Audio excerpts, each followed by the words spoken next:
Last month, electric and hybrid models experienced another jump in popularity, taking 5.2% of new car sales in the UK with 8,244 registrations. Most of those will be hybrids, admittedly, but electric vehicles (EVs) are no longer a rarity. This is astonishing, really, given that the first mass-market model, the Nissan Leaf, only went on sale in 2011. Only 15 years before that came the first EV of the modern era, the aptly named General Motors ev1, a car that was, in many respects, ahead of its time. The ev1 began life in 1990 as the Impact two-seat coupe concept car. The reaction to the Impact was so positive that the California Air Resources Board went on to mandate that 2% of sales by major car manufacturers in the state needs to be electric by 1998. Thus, development of a production model began. In April 1994, the 50 examples of the production Impact were issued to volunteers on a 12-week loan. This scheme, named Preview, proved enormously popular, but all examples of the car were recalled and destroyed at the end of the loans. Call it foreshadowing.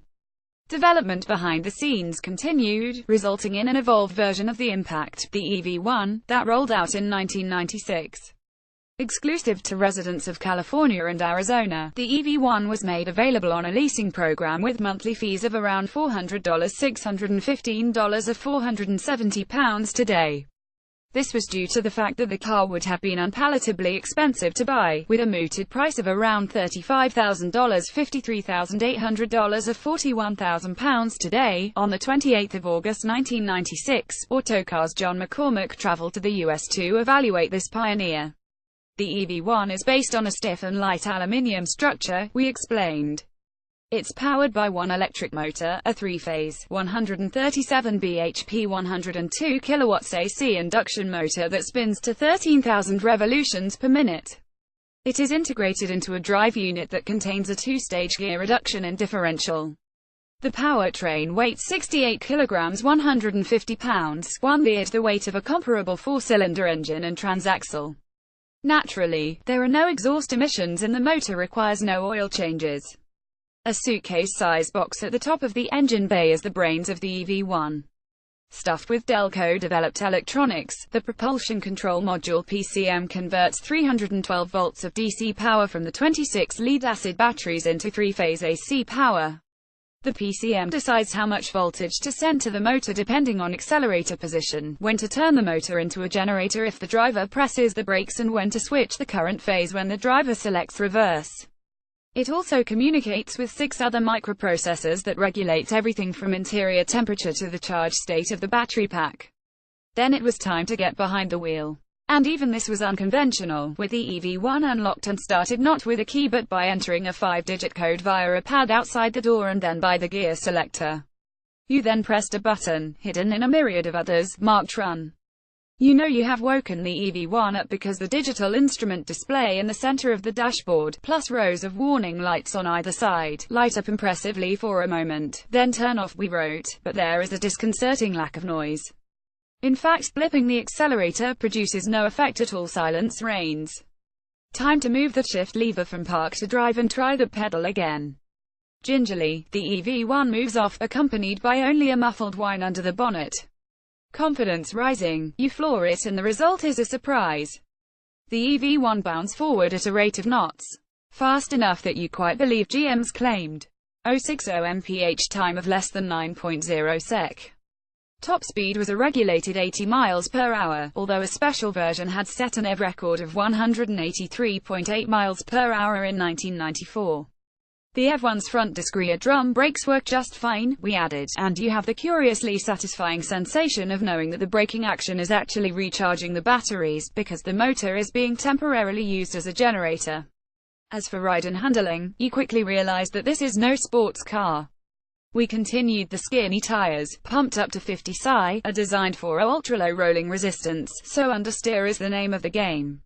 Sharp turns make the 1,747 kilograms ev1 heel over clumsily, with the front corners of the composite-skinned body coming perilously close to the tarmac. The electrically assisted steering has an impressively tight turning circle but loses feel when you put on some lock. As compensation for its roller-pulley handling, the ev1 delivers a smooth ride. Wind noise is virtually absent, which is not surprising considering the exceptionally aerodynamic 0.19 CD body. Road racket is also well muted, except when badly rutted roads upset the suspension.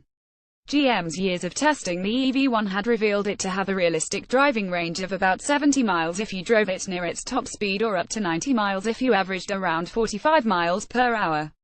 There are two ways of checking range in the EV1.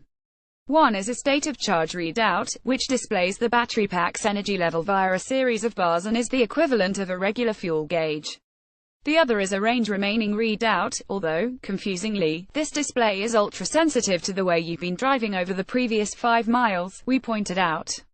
The primary, and quickest, method of refueling the EV1 was with a MagniCharge 220 volts inductive charger, installed in public areas and at drivers' homes. Charging took 2 to 3 hours.